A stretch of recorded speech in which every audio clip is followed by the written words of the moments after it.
کہ غزہ کی صورتحال تشویشناک ہے، موجودہ صورتحال کسی کے مفاد میں نہیں، مسئلے کا حل چاہتے ہیں۔ میتھیو ملر نے کہا ہے کہ ہم نے بدقسمتی سے یہودیوں اور مسلمانوں کے خلاف جذبات میں اضافہ دیکھا ہے۔ امریکہ غزہ کے مسئلے کے پائیدار حل چاہتا ہے، تمام فریقوں کے حق میں کہیں کہ تنازع جلد حل ہو جائے۔ میتھیو ملر کی جانب سے کہا گیا غزہ کی صورتحال تشویشناک ہے، موجودہ صورتحال کسی کے مفاد میں نہیں، مسئلے کا حل چاہتے ہیں، ہم نے بدقسمتی سے یہودیوں اور مسلمانوں کے خلاف جذبات میں اضافہ دیکھا ہے۔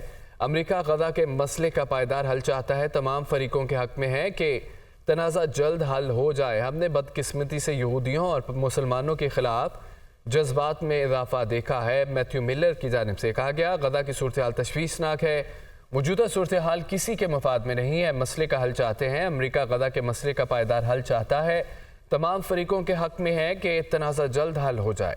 غزہ میں اب بھی جنگ بندی کا معاہدہ چاہتے ہیں۔ سربراہ حماس اسماعیل ہانیہ نے کہا ہے کہ اسرائیل جنگ بندی معاہدے میں تاخیری حربے استعمال کر رہا ہے۔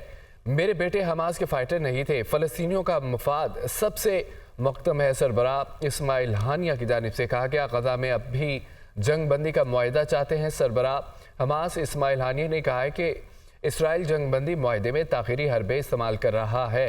میرے بیٹے حماس کے فائٹر نہیں تھے، فلسطینیوں کا مفاد سب سے مقدم ہے۔ سربراہ حماس اسماعیل ہانیہ۔ اسرائیلی فوج کے عید پر بھی غزہ پر حملے جاری ہیں۔ فلسطینی وزارت صحت کے مطابق گزشتہ 24 گھنٹوں میں اسرائیلی حملوں میں مزید 63 فلسطینی شہید، 45 زخمی ہو گئے۔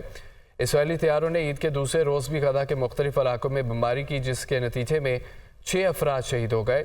عرب میڈیا کے مطابق اسرائیل نے تل الہوا، نصیرت کیمپ اور جبالیہ کیمپ پر حملے کیے۔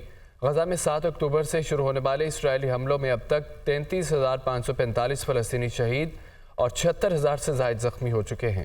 وفاقی وزیر توانائی سردار اویس خان لغاری کا کہنا ہے کہ اپریل کے بجلی کے بلوں میں 3 روپے 82 پیسے فی یونٹ کمی ہوئی ہے۔ یہ مجموعی کمی ڈالر کے لحاظ سے سہ ماہی اور فیول پرائس ایڈجسٹمنٹ کی وجہ سے ہوئی ہے۔ تفصیل دیکھیے اس رپورٹ۔ وزیر کا کہنا ہے کہ رواں ماہ کے بلوں پر فیول پرائس ایڈجسٹمنٹ 7 روپے 6 پیسے فی یونٹ سے کم ہو کر 4 روپے 92 پیسے مقرر ہوئی۔ پہلی سہ ماہی ایڈجسٹمنٹ 4 روپے 43 پیسے تھی، وہ کم ہو کر 2 روپے 75 پیسے ہو گئی ہے۔ بجلی کے بلوں میں 1 روپے 68 پیسے کی توانائی نے یہ بھی کہا ہے کہ گزشتہ ماہ کی نسبت رواں ماہ بجلی کے بلوں میں کمی ہوگی۔ وزیر اعظم کی ہدایت ہے کہ عوام کو دباؤ سے بچایا جائے، ہر ممکن ریلیف دیا جائے۔ دنیا نیوز سے گفتگو میں وفاقی وزیر کا کہنا تھا کہ نیپرا ہر سال کے آغاز میں پورے سال کے ریفرنس ٹیرف کا تعین کرتی ہے۔ نیپرا کی مقررہ قیمت کے مقابلے میں ایندھن کی قیمت میں کمی پر صارفین کے لیے قیمت میں کمی آتی ہے۔ فیول کی قیمتیں جس طرح اوپر نیچے جاتی ہیں، ہر مہینے اس میں قیمتوں کے اندر اوپر یا نیچے کا فرق بیچ میں انکلوڈ کیا جاتا ہے۔